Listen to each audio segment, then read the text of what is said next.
Hi friends, welcome back. So I got a question for you. How much car can you afford, and can you afford the top end Cybertruck? The last time we had this conversation, I was telling you the top end is gonna be about 100K. As it turns out, it may be closer to 200K, and I'm gonna show you why. And the question is, can you afford it? So yesterday they just sent out an email, and someone posted on Twitter. So that says here, your limited edition Foundation Series Cybertruck is ready to order. So if you got the Foundation Series email, let me know. I'd be curious how many people got this thing. As an early reservation holder, so if you put your reservations early, right, you are invited to order your Foundation Series Cybertruck, which is fully optioned and includes limited edition laser etched badging, premium accessories, charging equipment with PowerShare home backup hardware, all-terrain tires, and then it says, this is an interesting one, full self-driving capability and more. So when I read full self-driving capability, I'm thinking it's not included in this. That's what I'm thinking. So I'll be curious your guys' thoughts on that. That's just kind of what I'm thinking. It says capability, meaning that it can have it, but doesn't necessarily mean it has it. The email also said, or the guy posted on X, he was saying the vehicle price is $119, destination fee $19.95, and then you have the order fee $250, and you ended up with $122. However, someone actually ran the numbers. This is a different person named Dennis, and he's like, okay, if you want to get that foundation thing, $119 or basically $120 for the price, destination fee $2,000, right? Licensing fee $792, registration $582, and then you got your tax. This is gonna depend, where you are, you Texas or California, but he calculated, like 11.5 in tax for a total of around $135. And I'm thinking if this does not come with FSD and you want the whole works, I basically put you up to 150. And you're like, okay, Chris, well, how do we get that 200? Well, I'm going to show you. And this is sort of the reason is that, guys, I'll just tell you flat out. I recommend for cars in general, just pay cash. I've always said that, and I will always continue to say that. But I understand not everyone listens to me, and they just say, no. I want to get the most that I can afford. And when you go to the car dealership, that's literally what they say. They always say, what's the most you can afford? I just think it's a horrible way to think. I always think you should live under your means. But you guys, I get it. If you don't want to pay cash, people do finance things. And what turns out, depending on your credit score and your history, et cetera, you may get financing anywhere. The average I think in the USA is like 9% for a car loan.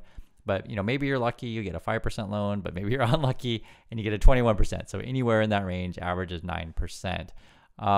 I did the numbers on this stuff, and so let's say you're financing 150 and you have a good credit score, so it's between 700 and 779.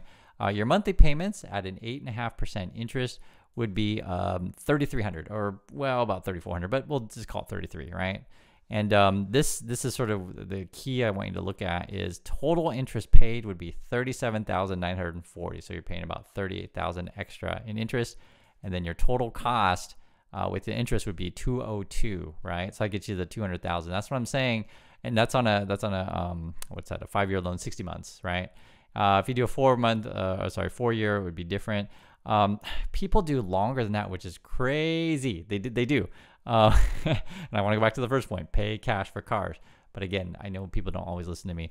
The reason why we got to have these conversations is because we're talking about real money here. And we're also talking about something that a lot of people just don't do the math. And I highly recommend for anything related with money, sit down and do the math, right? Sit down and look at the numbers and make sure that you understand everything fully.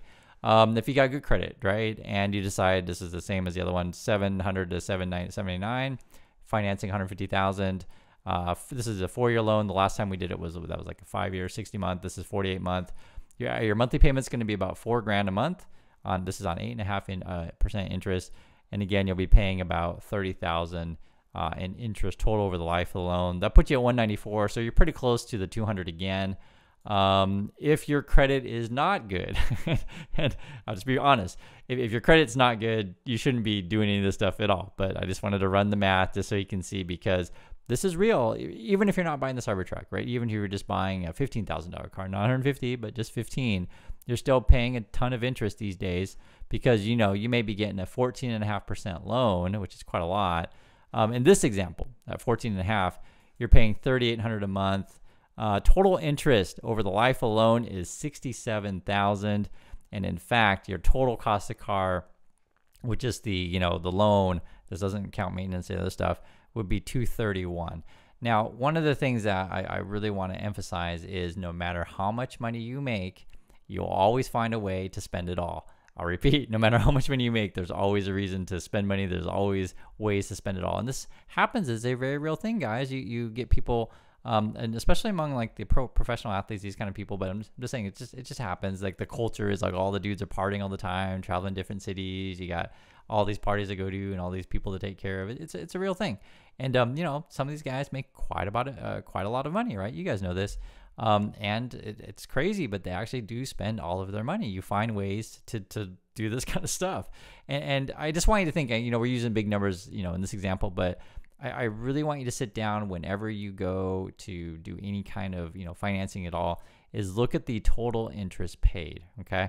I know it's not fun to talk about, but this is real money and real serious conversation. And I started the conversation first when we was asking you, hey, how much car can you afford? So there's different ways to think about it. Here's a really simple way. Take the price of the car, double that, right? And essentially what I'm saying is don't pay more than half of your yearly salary, basically, right? So if the cost of the car is $150, you should be making about $300, something like that. So, but again, that is the cap. When they get into the dealership, they try to get you to the max. But generally speaking, you can get a decent car that operates perfectly well for 25, 30. It's going to work fine. You get a nice car, 50 to 70. You can get a ridiculously nice car for 100, and then you get into the 150 range, etc. But I'm just saying it's not like anyone needs to spend this much on these kind of vehicles. But I get it. People want this stuff. I get that. I totally get it. And everything's going to depend on your situation, right? So just for argument's sake, if you're paying $150 for a car, you want to be making over $300 a year, okay? Or you could to do the small numbers. If you're paying $25 for a car, you want to make $50. If you're paying $75 for a car, you want to make $150, etc. Right? So double that, double your whatever the price of car, you should be making double that annually. Another way to think about it is that your car shouldn't take up more than 10% of your income. So, if you want to do the monthly payment thing, we'll just take a simple one here, right? So if you are paying $4,000 a month for your car, be making $40,000 a month, that kind of stuff, right? Keep it really simple to understand. And guys, I do these things because I want you to be realistic with numbers, realistic with math. The sad thing is most of the people on YouTube, TikTok, etc., they just are like, hey, get the Lambo, et cetera, et cetera, et cetera. And again, this is how all these people go broke. One thing that to think about, though, is that it's not impossible to make over 300. I just did a quick Google search. You can figure out what you want to do, but these are some of the jobs that pay over 300. So radiologist, right? 379 to 500, CFO, CEO, right? So these are decent jobs. 300 to, say $1 million for those kind of jobs. OBGYN, right? 261 to 362. Anesthesiologist, emergency medicine physician, oncologist, dermatologist, urologist, investment banker. And it's funny because they have the highest top end. It's like 300,000 to 10 million a year, right? So sure, by all means. Neurosurgeon, distinguished engineer. And the engineer one I wanted to bring up because we actually talked about this, was that a week or so ago, and they had the whole OpenAI fiasco. And I was telling you guys, like, some of those engineers do really well, right? This is as much as 800. And I think they were saying they get paid like 300 to 400 on the lower end for the engineers at OpenAI. And then it was like 500 to 600 for, a little bit more sought after skills. And then these guys, or women, I should say these people get bonuses and incentives, that kind of stuff, or options. So it's not like that you can't get these kind of jobs. I just want to be honest with these jobs are, right? And you can totally do it. Study hard, learn these skills, right? Get in these kind of circles. You can totally do it. This is the reality, though, is that, say, the average American only makes, this one is saying average salary of 58. I've seen other projections of more like 46-ish, kind of in that range. So, we'll call it 40 to 50 is sort of the average American. So then that means then the average American should be buying a car, if they're going to buy a new car, and paying cash, 25, something like that, right? So again, these are all the top ends. It is also very real. You can get a fully functional car for 10K, that kind of stuff. And I understand if you want to buy new, I get it.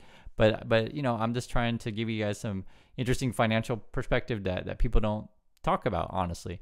And this is essentially why a lot of Americans get into a lot of trouble, because they don't actually do the numbers. The other thing I want you to think about when you get a car, don't just think about just the price of buying a car. So this is what I did when I was a kid. I was like, oh, look at that car. I can totally afford it. But, as you get older, you realize like some cars have way more maintenance than others and way more insurance costs than others. That is a very real thing. So it was interesting. I was looking at some of these articles. One this was saying that the Cybertruck could be an insurance and repair nightmare, which I think is very real, right? You got to repair stainless steel, or maybe it doesn't repair, you just replace everything. Insurance will be expensive. No one knows exactly what the insurance is going to be. But this was interesting. This was from insurance.com saying the average cost of Tesla insurance is $2,500 a year. And then that is more than, say, and that was based on a 2021 Tesla 3. And they're saying like the average, car in USA is like $1,600. So there's definitely more than the average car. So Cybertruck may end up costing you, $3,000 a year or whatever, something like that, right? And then the other thing that was kind of interesting with tires, this was saying the low end could be $260, the high end could be like $462. I'm thinking this is per tire. That's what I'm thinking. So, a set of tires could be a couple grand, something like that. So, guys, I just want to lay this stuff out to you because for some people who buy whatever they buy, right? When you buy whatever you buy, they don't really think about all of these things, right? And then at the end of the month, the end of the year, they're just like, where'd all my money go? But this is kind of why you want to go over these kind of calculations. Again, look at total interest paid, these kind of things. Don't look at the monthly thing. That's what the dealership wants you to look at, right? They always say, what's the most you can afford? And then they start putting down monthly stuff. But take a look at the interest, right? Moreover, if you're kind of curious who got that first batch of Cybertrucks, so I guess people over on Reddit had figured out that one of the guys is a Reddit co-founder. And his name was Alexis Ohanian. So that was one of the first people who got the initial Cybertrucks. And he's married to Serena Williams. So that kind of person. Founder of Reddit, married to Serena Williams. I'm sure the Cybertruck is not their only vehicle, right? And this is fine. If you're those kind of people, have at it, right? Pay cash. I mean, they got plenty of money. They're fine. They're going to pay cash, right? But this is very real. There's a lot of people who want to pose and say, hey, I'm just like them, or I'm just like that people on that list that I showed you.